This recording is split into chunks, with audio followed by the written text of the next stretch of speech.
Today we really do live in a global village. In our neighborhoods, in the stores, in public transportation, we meet people who come from different religious backgrounds. How should we who come from Christian backgrounds even begin to relate to these people? What should we know? How can we build bridges? I'd like you to watch this segment which shows how we can begin building bridges with Hindus. In North America alone, there are about as many Hindus as Episcopalians, but many of us don't even know how to start. Let's watch this clip.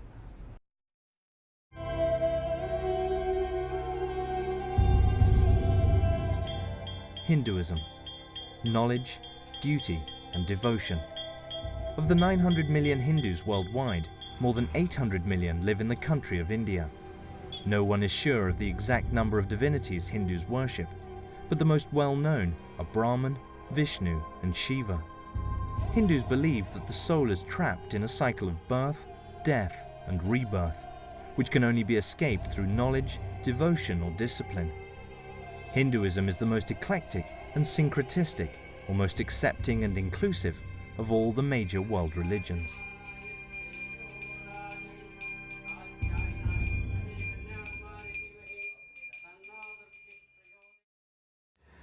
Dr. Victor Sam, Hindus are everywhere in the world. There's barely anywhere you can go without really meeting a Hindu. Yes. Could you help our viewers, when they meet a Hindu, how would they greet them? How to connect with them? When you meet a Hindu, you show the respect to him. Respect. So that's a very important value in Hinduism, right? Yeah. In general understanding, when you meet a person of the other religion, you might think that religion is inferior, that man is inferior. And to break down that, you respect the person, no matter what religion he follows. Now, for a Hindu, how do you show respect? To show respect, I say namaste to him. Namaste, what does it mean? Namaste means I am respecting you.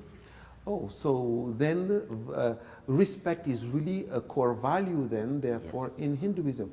But do you only say namaste to human beings, or do you say to God? What is the connection? Could you help us? It has a dual meaning. A dual when meaning? you say namaste, I am respecting God in you. Oh, I see. So when you say namaste to a person, you are saying, I respect God in you. And the second meaning is namaste is used to God also in worshipping Him. In worshipping, oh. So to worship God, you say namaste. To respect human being, you say namaste. Now, I guess this must be connected to the belief in Hinduism that the soul, Atman, is connected to Brahman, that is divinity. Now, what else would you tell us that helps to really connect with these people? Hindus value the married life, family life. And they have greater connections in their family. Once they are married forever.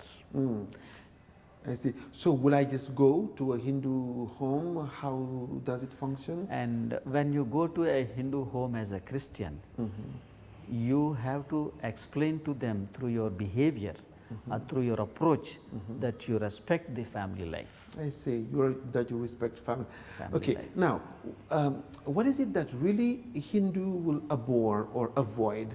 What should I or your viewers avoid in connecting with Hindus so that they will not be shocked or, repulsed? What would you say? One word I would like to use here, exclusivism. Generally, they think Christians are exclusivists, and they think God belongs to them, religion belongs to them, and all other religions don't come under their wings. So that point we have to make it very clear to them. We are not exclusivists. We want to follow the inclusivist ideas, and we want everybody to understand.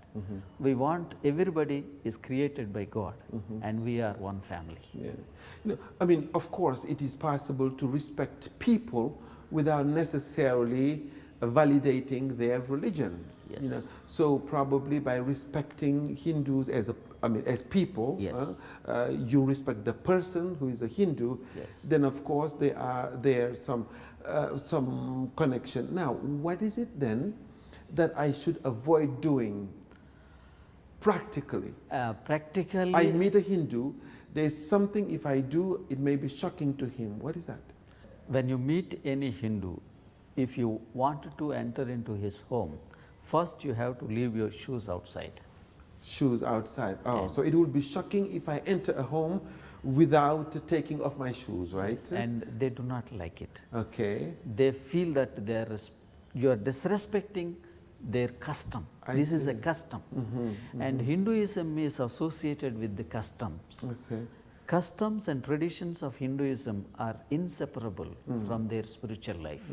So this is part of it.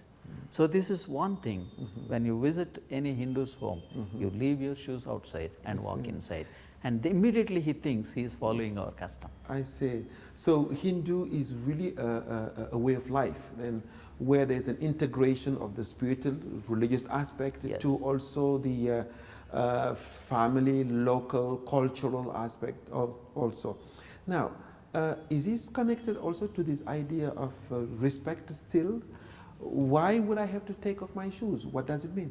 And you are entering into somebody's home to respect him, and that tells that you really respect that person by doing this.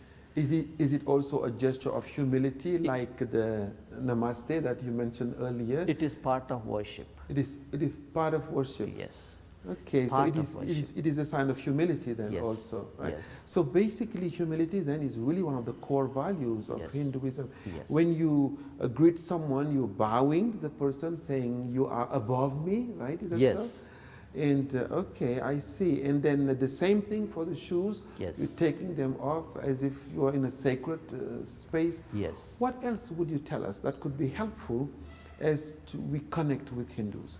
And Hindus will always respect somebody who goes to them with wisdom. With wisdom. Wisdom. Ah, mm. A practical knowledge, what you have experienced in your life. Practical knowledge. Yeah, and what you have experienced in your life, not a superficial knowledge. I see. So Gandhi said once, don't preach Jesus Christ of history. Teach people that you are a reflection of his character. I see. So character is really important. Yes. What they see, Yes. that counts very much. Yes. Well, thank you very much for those introductory words that can help us at least relate, remembering the idea of respect, Yes. remembering the idea of humility, Yes. of course, and of course, character and then wisdom, Yes. as you mentioned. Well, thank you very much, Dr. Victor Sam. You're welcome. And thank you for your leadership also in the Center for Hindu Study, the Global Mission Study Centers, Yes. Hindu Study Centers. Thank you very much. Thank you very much. Welcome. The clip we just watched came from the Understanding World Religions DVD, and it is my prayer that each one of us will feel called to share our faith with people who come from different backgrounds, from different religions, and that God will give us the wisdom to do it in a way that will attract people to Jesus.